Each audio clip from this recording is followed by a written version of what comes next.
Baik jemaah sekalian, silakan dibuka surah An-Nisa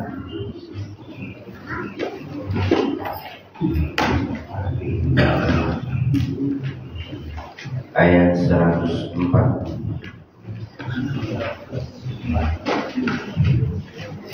Surah An-Nisa, surah yang keempat, ayat 104 halaman 95.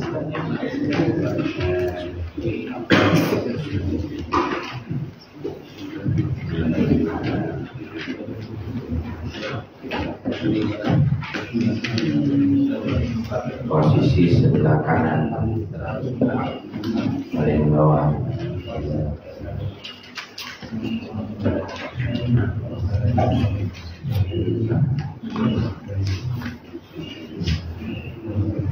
Assalamualaikum warahmatullahi wabarakatuh.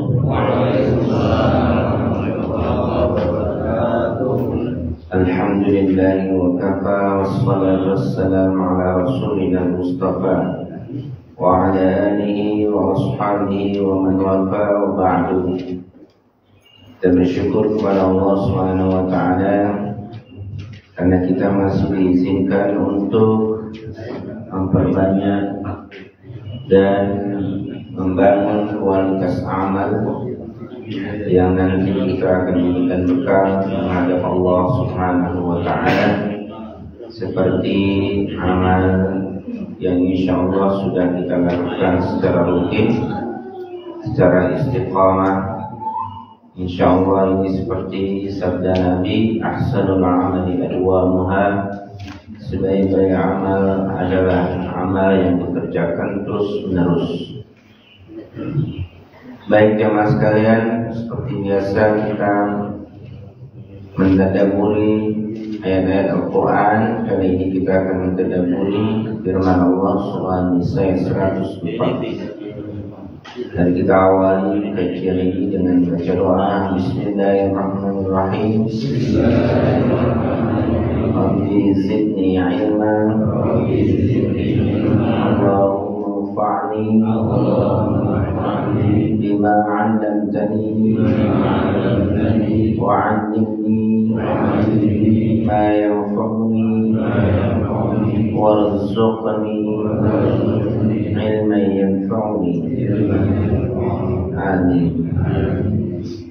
Seperti biasa kita selalu mengawali dengan surah Al-Fatihah, surah yang begitu luar biasa, menjadi cahaya Al-Quran yang ditujukan khusus untuk umat Nabi Muhammad SAW.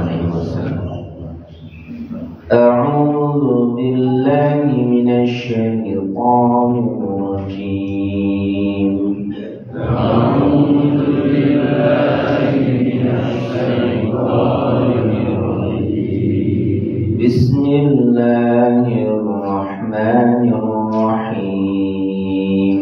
Bismillahirrahmanirrahim. Alhamdulillahi rabbil alamin. Alhamdulillahi rabbil alamin.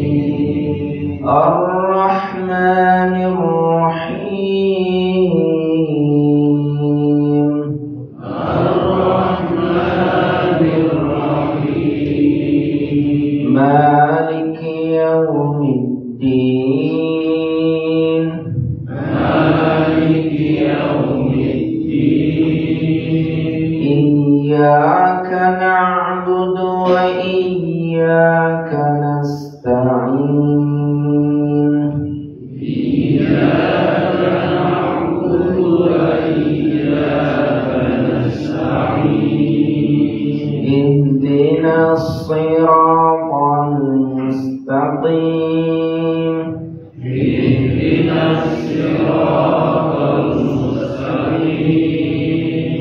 صراط الذين أنعمت عليهم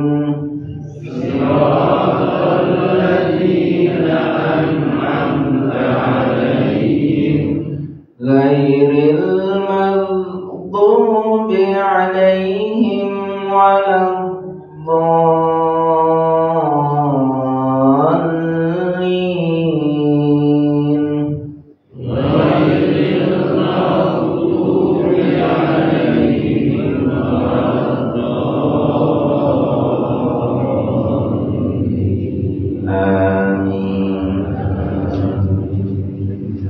بسم الله الرحمن الرحيم بسم الله الرحمن الرحيم ولا تهنوا في ابتغاء القوم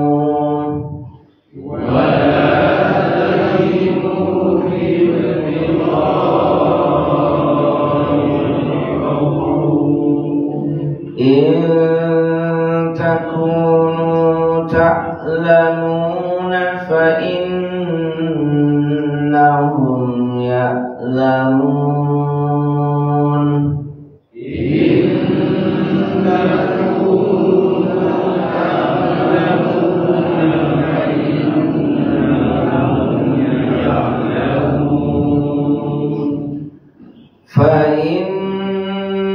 فإنهم يعلمون كما تعلمون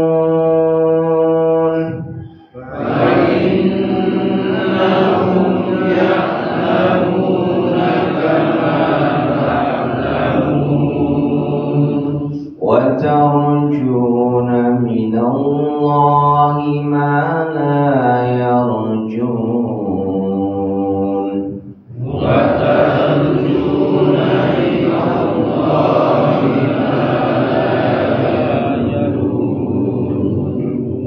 وترجون من الله ما لا يرجون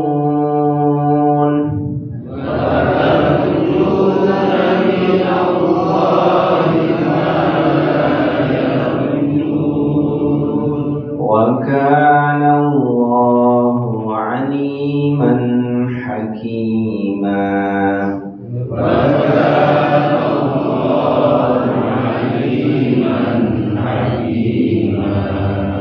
صدق الله العظيم. صدق الله العظيم.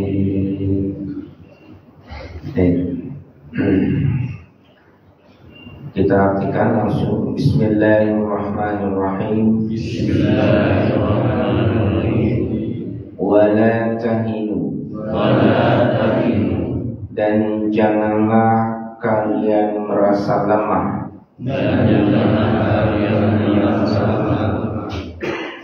Fibtighail qaumi. Dalam mengejar musuh. In takunu. Jika keadaan kalian ta'lamuna menderita fa'innahum maka sesungguhnya mereka juga ya'lamun mengalami penderitaan kama ta'lamuna sebagaimana kalian menderita wa tarjuna sedang kalian ada harapan minallah dari Allah mala segala apa yang tidak ada yarjun mereka harapan. Yarjun mereka harapkan. Wa kana Allah dan adalah Allah aliman maha mengetahui, hakiman lagi maha bijaksana. Alhamdulillah. Firman Allah Subhanahu wa taala surah An-Nisa ayat 104. Baru saja kita artikan secara lafziyah. Kita mengenal kosakata wala tahinu. Asal katanya hana yahinu. Hana yahinu. Ini sebenarnya sudah menjadi bahasa Indonesia. Hina. Jadi kalau ada orang menghina, berarti orang itu merendahkan.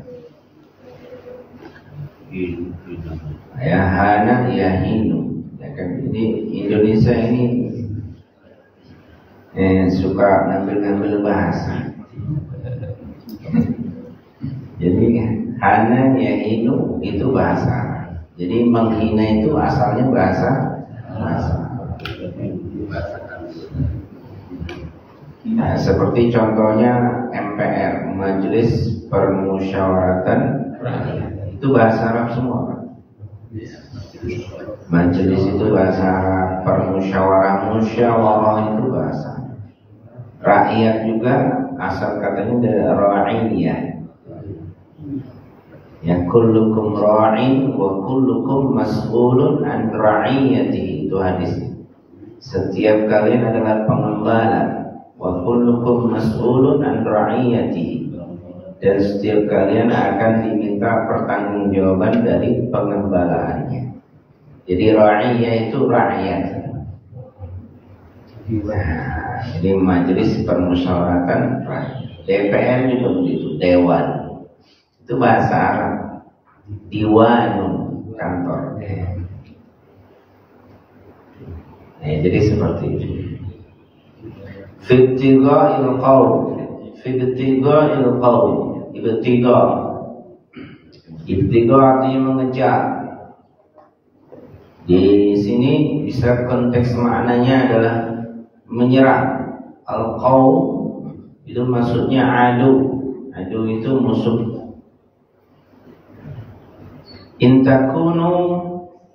Intakunu jika kalian ta'lamun.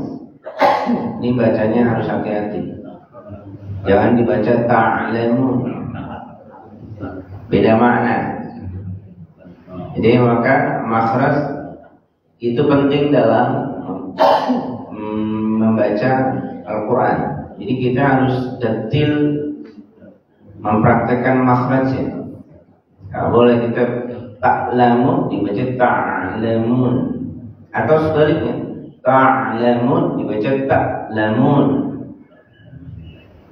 Artinya jauh beda. Kalau ta'lamun kalian mengetahui. Kalau ta'lamun kalian menderita. Kalau alimun orang yang berilmu, alimun.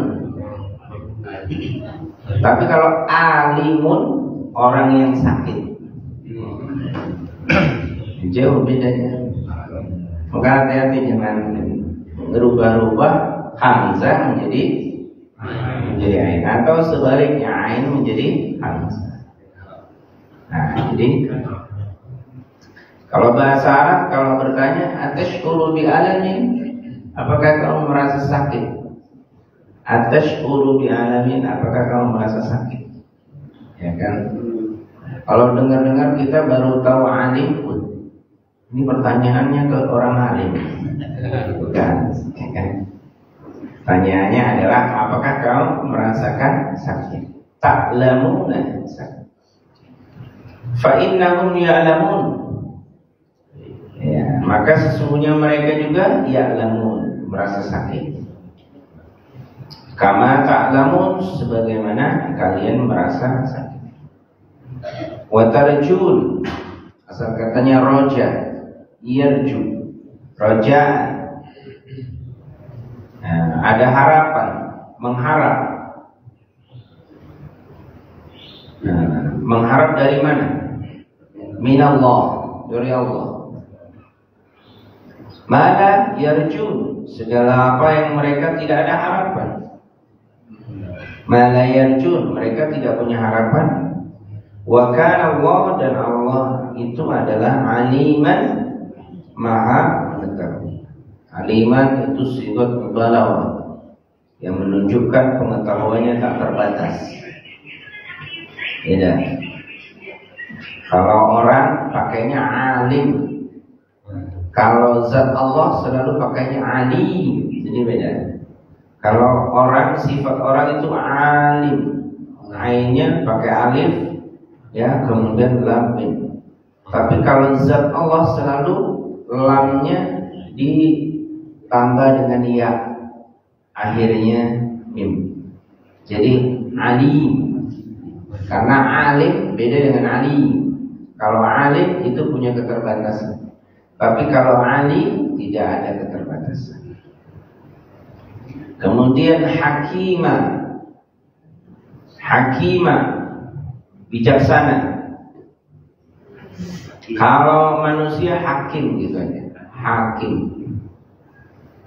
Tapi kalau zat Allah selalu disifati ada ya-nya sebelum akhir. Hakim itu menunjukkan bijaksana Allah itu jauh-jauh lebih bijak dari apapun, dari siapapun. Jadi harapan kita lebih besar kepada Allah dibanding manusia. Nah, itu maksudnya. Baik, kalau kita artikan secara langsung, wala tahinu fi ibtigha'il qaum in takunu ta'lamuna fa innahum ya'lamuna kama ta'lamun wa tarjuna min Allahi ma la yarjun wa kana Allahu 'aliman hakima. Dan janganlah kalian merasa lemah dalam memburu atau menyerang mereka, musuh kalian.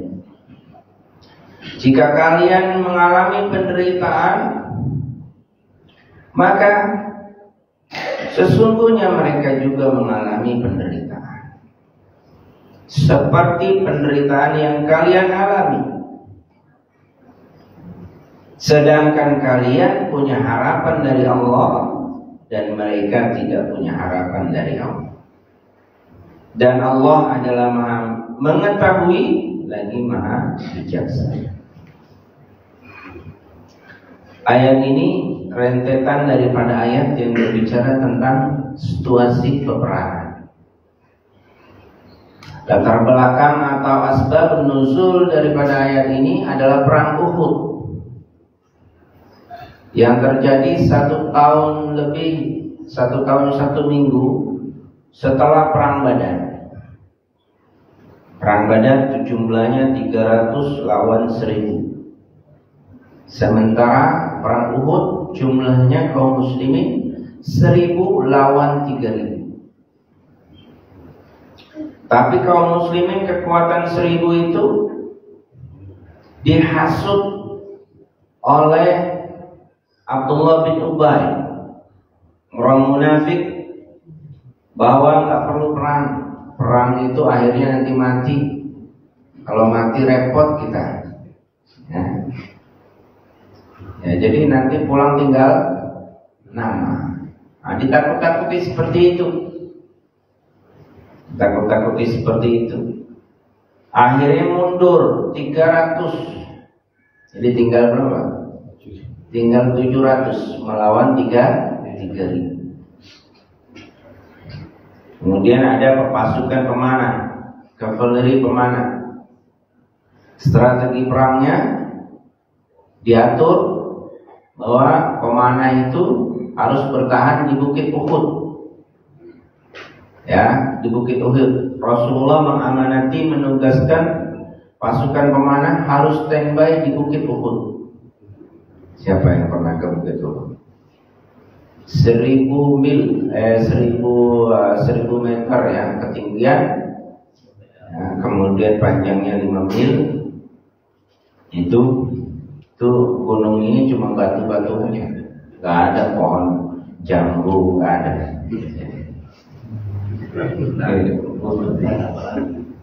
Bukit Uhud. Kenapa perang ini disebut dengan perang Uhud? Karena memang perangnya di sekitaran Uhud. Jadi ada pasukan yang diletakkan di atas bukit itu, standby, jangan kemana-mana kecuali ada apa-apa.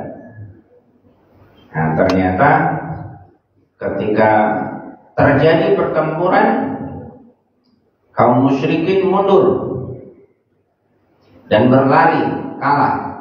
Mereka meninggalkan ghanimah. Apa ghanimah? Rampasan perang.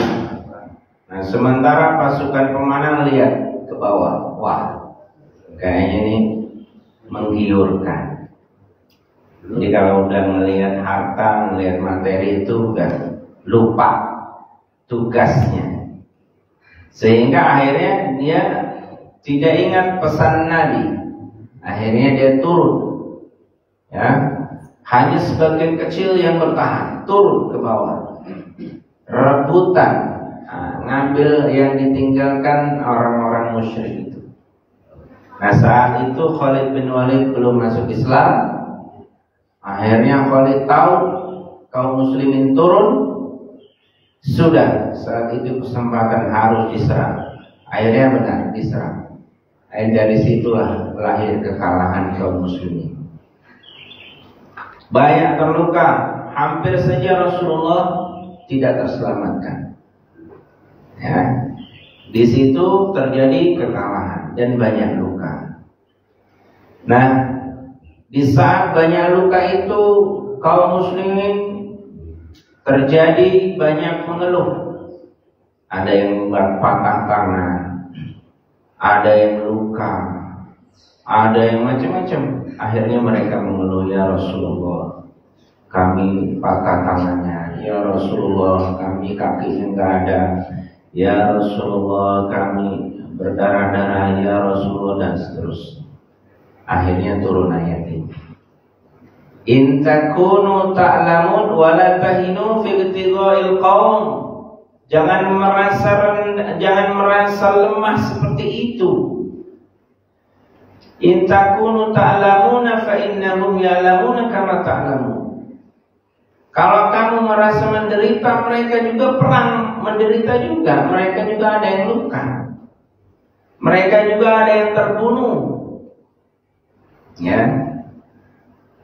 Nah, tapi bedanya apa? Bedanya kalian itu watarjuna minallah. Kalian tuh punya harapan nanti dari Allah. Tenang aja. Ada nanti, ada aja. Nah, ya.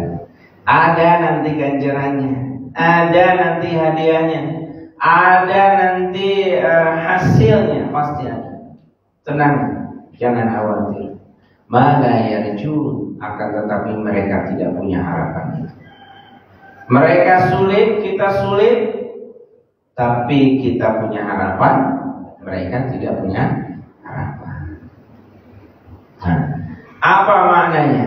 Kalau kita ambil dari kaidah tafsir, al-ibratu bi umumil lafzi la bi khususis sabab. Ini orang yang menjelaskan Al-Quran harus paham.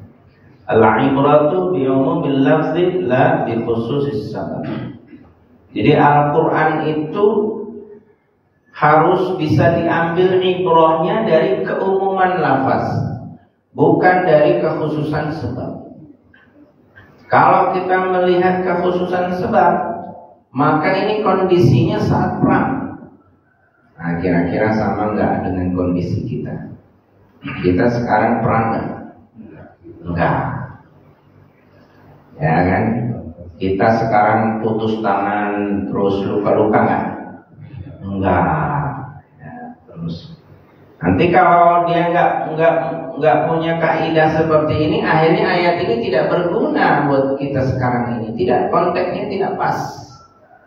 Tetapi yang diambil dari ayat itu al-ibratu bi umumil lafzi la bi khususis sabab.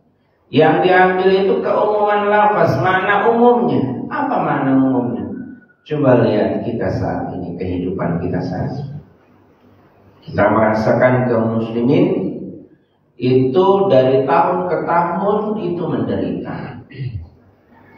Kaum muslimin menjadi objek penderitaan. Betul apa benar? Betul. Ya kan? Kita punya harapan dari Timur Tengah, ternyata Timur Tengah bukan menjadi contoh, malah terjadi pertempuran saudara, Irak-Iran dan lain sebagainya. Ya sampai hari ini, Afghanistan dan lain sebagainya sampai hari ini. Itu adalah penderitaan sebenarnya, penderitaan yang kita rasakan. Kemudian secara ekonomi, kaum muslimin bukan merajai, bukan menguasai, tapi menjadi objek. Kita bukan menjadi pedagang, tapi kita menjadi pembeli. Secara politik begitu juga. Kaum muslimin ya menjadi objek kezaliman di mana-mana. Betul nggak? Khususnya kita di Indonesia. Ya, kezaliman terletak di mana-mana. Kemudian kita lihat lebih khusus lagi, lebih besar lagi Palestina. Palestina begitu menderita. Ya, di sana ada negara yang sudah merdeka, tetapi tidak dianggap merdeka. Dijajah bertahun-tahun, bahkan ratusan tahun. Tetapi penguasa notabene yang dikuasai mereka bicara tentang hak, bicara tentang keadilan, tetapi keadilan itu tidak terbukti untuk kaum muslimin. Berarti kaum muslimin menderita. Secara kehidupan, misalnya, kita kadang-kadang membayangkan enak ya jadi orang kafir itu. Udah nggak sholat, ya, terus nggak zakat, Ramadan jojong aja makan dan minum, nggak ada suruh-suruh infak, nggak ada, ya kan? Kurban apa lagi? Nah, tapi mereka bisnisnya maju, kaya-kaya, rumahnya mewah, mobilnya banyak. Mau berbini, mau nggak berbini boleh, ya kan? Bonak bini juga boleh. Ya. Jadi kadang-kadang kita membayangkan seperti itu, hati-hati. Paradigma mindset pemikiran seperti ini tidak benar. Harus dibalik.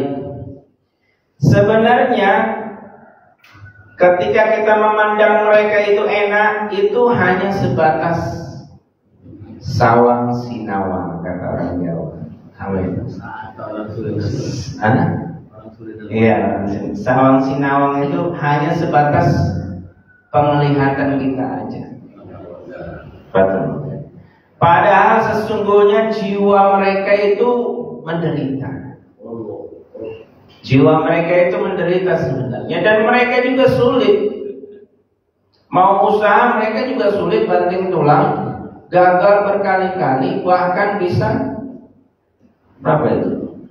Ya kan, fried chicken itu suksesnya yang keberapa? Yang ke-1000 kalau ya.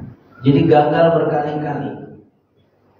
Dan mereka punya harta banyak juga menderita. Kenapa? Nggak bisa tidur. Ya, nggak bisa tidur. Dan ada aja problematika dalam kehidupan mereka. Dan kita nggak tahu. Kalau kita bisa tidur tenang, ya, kadang-kadang jam 8 bisa tidur, jam 9 bisa tidur, mereka belum tentu bisa tidur seperti itu. Kenapa mereka bisa tidur juga? Kita lihat ya, minum obat baru tidur. obat tidur. Nah, luar biasa. Jadi ternyata kita merasa diri kita menderita, padahal mereka juga menderita. Ya. Merasa diri kita payah, mereka juga payah. Tapi kalau payahnya kita kan nilainya ibadah, payahnya mereka nggak ada nilainya. Nah, jadi itu yang dimaksud yarjun wa tarjuna minallahi ma la yarjun. Ketika kita harus infak, harus sedekah, harus zakat, ada kurban dan lain sebagainya, mereka juga mengeluarkan uang. Mereka juga mengeluarkan uang. Mereka juga berkorban, uangnya juga dikeluarkan. Untuk apa? Bayar macam-macam, pajak, ini segala macam. Tapi bedanya kita punya harapan. Kita punya harapan dari Allah Subhanahu wa ta'ala. Kalau yang yakin, ya, kalau ada iman. Karena memang sengaja Allah tidak tampakkan pahala, juga Allah tidak tampakkan, cuma sholat subuh, sebelum sholat subuh 2 rakaat qobliyah subuh itu pahalanya lebih baik dari dunia dan isi. Besar nggak pahalanya? Besar. Tapi semangat nggak? Kurang. Penuh nggak masjidnya? Kenapa? Nggak kelihatan. Nah, itu namanya ujian. Tapi hebatnya Allah Subhanahu wa ta'ala memberikan ujian kepada kita, tapi Allah ngasih tahu jawabannya. Beda sama di sekolahan. Murid dikasih ujian, dikasih tahu nggak jawabannya? Enggak. Kalau sekarang iya dikasih tahu. Yang penting wah, saya mau jadi S1 Pak. Selesai.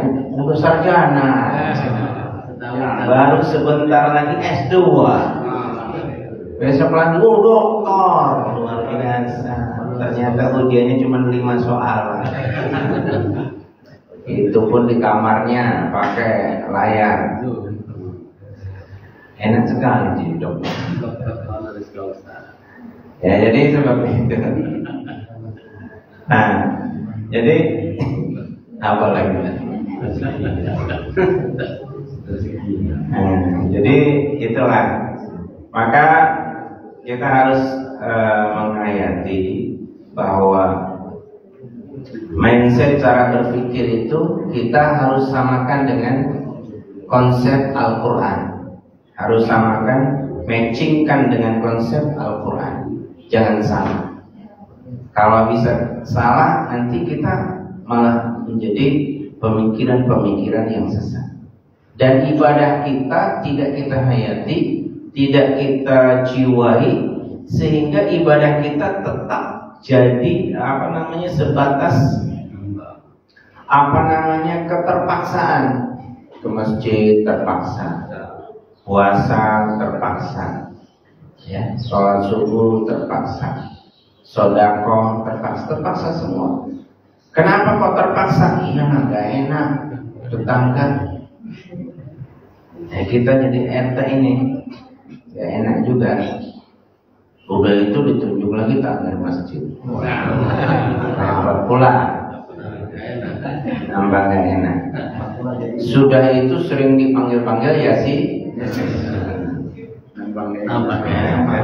Sudah itu dituakan sesepuh kampung. Waduh, nggak enak.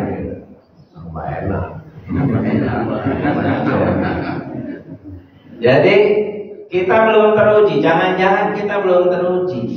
Kalau kita bertempat di daerah yang tidak banyak orang, apakah kita masih ibadah seperti saat kita banyak orang? Belum tentu. Oleh karena itu, kita harus tanamkan keimanan, pupuk keimanan ini dengan masukkan pemikiran-pemikiran dari Al-Quran. Nah, masukkan pemikiran-pemikiran dari Al-Quran itu syifa'un lima fis sudur. Karena Al-Quran itu akan menjadi obat, akan menjadi terapi, penyejuk dalam hati kita. Dan melalui hadis-hadis yang begitu banyak, fadhail tilawatul Quran wa qiraatul Quran, itu kemudian disebutkan di dalam kitab Abwabul Faraj Syekh Muhammad ibnu Alawi al-Maliki al-Hasani. Itu disebutkan ada 13 kemuliaan orang yang berinteraksi dengan Al-Quran. Di antaranya hatinya akan selalu bercahaya. Hatinya akan selalu bercahaya. Kalau sudah begitu, keimanan akan selalu terpelihara. Sholat terasa nikmat, karena sholat itu kita akan sujud. Sujud itu kepada Zat yang Maha Mengetahui. Sujud itu kepada Zat yang Maha bijaksana. Sujud itu kepada Zat yang Maha punya cinta dari segala cinta. Itulah Allah Subhanahu wa Ta'ala. Nah, apalagi kalau kita tahu dalam surat Al-Qalam itu disebutkan yauma yukshafu an saqin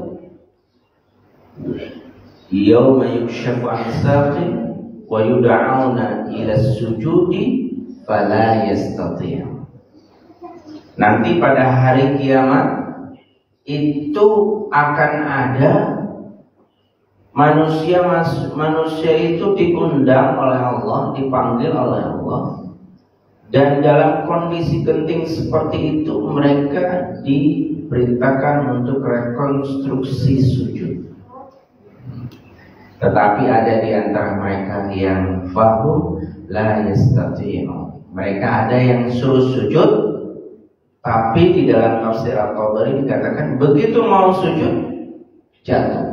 Mau sujud jatuh, mau sujud jatuh. Akhirnya walaupun mengaku umat Nabi Muhammad, dianulir, tidak jadi umat Nabi Muhammad Sallallahu Alaihi Wasallam. Nah itu, jadi fungsi sujud. Jadi kita sujud itu, maka ketika ada sahabat ingin meminta kepada Rasulullah, ya Rasulullah doakan aku sebagai ahli surga. Kata Rasulullah, wah, yang lain sudah lebih dulu dari kalian. Yang lain sudah meminta doa itu, sudah saya sudah berikan. Tapi ya Rasulullah, masukkan kami dalam doamu agar kami menjadi ahli surga. Kata sahabat itu. Kemudian kata Rasulullah, baik, kalau begitu aktifus sujud. Ini bikasratis sujud. Maka tolonglah aku dengan banyak sujud. Nah itulah fungsi sholat. Nah kalau kita memahami ini, akan tumbuh keimanan. Kalau tumbuh keimanan, ada orang nggak ada orang, masjid ada nggak ada masjid, walaupun kita di hutan, tetap kita sujud kepada Allah Subhanahu wa Ta'ala. Seandainya kita misalnya terbang ke Cina, turun ke Cina, kemudian lingkungan tidak ada masjid dan lain sebagainya, kita tetap berusaha untuk sujud kepada Allah.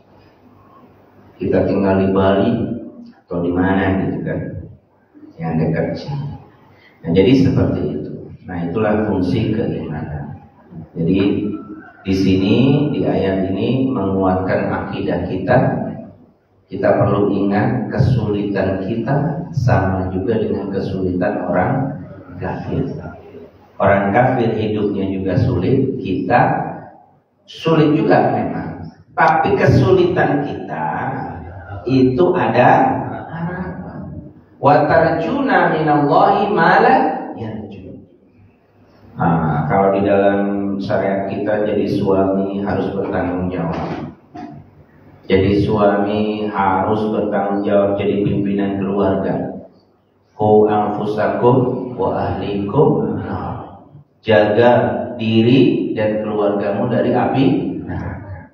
Kemudian hadis tadi, kullukum ra'in wa kullukum mas'ulun an ra'iyatihi. Setiap kalian adalah pemimpin dan setiap pemimpin itu akan dimintai pertanggungjawaban dari yang suami adalah pemimpin keluarga.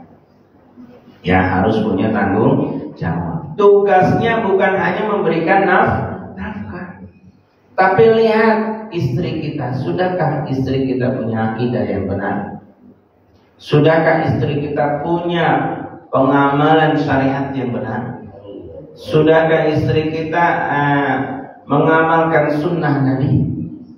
Kemudian sudahkah istri kita berfungsi sebagai istri yang salih dan istri yang salihah? Kemudian lanjut ke anak kita dan seterusnya. Adakah kita setiap hari atau setiap minggu kita kumpul satu keluarga ini, suami yang mengumpulkan, kemudian memberikan nasihat kepada anak dan istri? Ada enggak? Nah, kalau belum ada, kalau kita enggak bisa memberikan nasihat, ajak pengajian seperti ini. Istri-istrinya diajak apa enggak? Ya kan? Istri-istrinya banyak orang. Hampir aja ya. Ada yang ngaji suaminya, ada istrinya biar nggak ngerti nggak apa-apa. Jadi fungsiku anfusakum wa ahlikum. Kemudian anak-anaknya kita nggak pernah memberikan nasihat, tapi anak-anaknya tidak kita arahkan ke pondok pesantren. Tidak kita arahkan ke pendidikan yang mengajarkan, yang mendidik mereka agama dan lain sebagainya. Nah ini, jadi ini penting buat kita semuanya, bahwa inilah fungsi mentadaburi Al-Quran. Fungsi mentadaburi Al-Quran. Semua para sahabat itu selesai mentadaburi Al-Quran dari ayat per ayat, ya tidak beranjak ke ayat berikutnya sebelum dia bisa mengamalkan ayat tersebut. Itu para sahabat. Jadi pentingnya kita mentadabburi Al-Quran terus menerus, dan jangan dulu menutup kesimpulan. Kalau kita memahami satu ayat, jangan dulu menutup kesimpulan. Karena apa? Masih ada ayat yang berikutnya. Ya, sehingga setelah selesai baru di situ ada kesimpulan. Oh, secara garis besarnya pemahaman syariat itu begini. Pak Ustadz lama benar nunggu itu. Nah, kalau kita nggak sabar, baca buku-bukunya para ulama. Karena ulama itu memahami syariat sudah tuntas. Al-Qur'annya udah hafal, tadabburnya sudah selesai, hadis-hadisnya sudah hafal semua, dan pengertiannya sudah mereka kuasai. Tinggal mereka menelurkan kesimpulan. Udah cukup kesimpulan ulama itulah yang kita pegang. Gak usah nanya dalil, ngerti dalil enggak. Nanti kalau dijelaskan dalilnya kita nggak ngerti juga. Baik, itulah kira-kira pemahaman dari ayat ini. Penting untuk kita tanamkan dalam pemikiran dan keimanan kita, bahwa dalam kehidupan kita juga banyak perjuangan, dan itu sulit dan penuh penderitaan, sama juga dengan orang kafir. Hidupnya juga sebenarnya menderita, tapi bedanya watarjuna ma la yarjun, watarjuna minallahi ma la yarjun. Ya, kita ada harapan, orang kafir tidak ada. Demikian, mudah-mudahan bermanfaat. Kita akhiri dengan baca doa. Bismillahirrahmanirrahim. Subhanakallahumma bihamdika asyhadu an la ilaha illa anta astaghfiruka wa atubu ilaik. Kurang dan lebihnya saya mohon maaf. Billahi taufiq wal hidayah. Wassalamualaikum warahmatullahi wabarakatuh.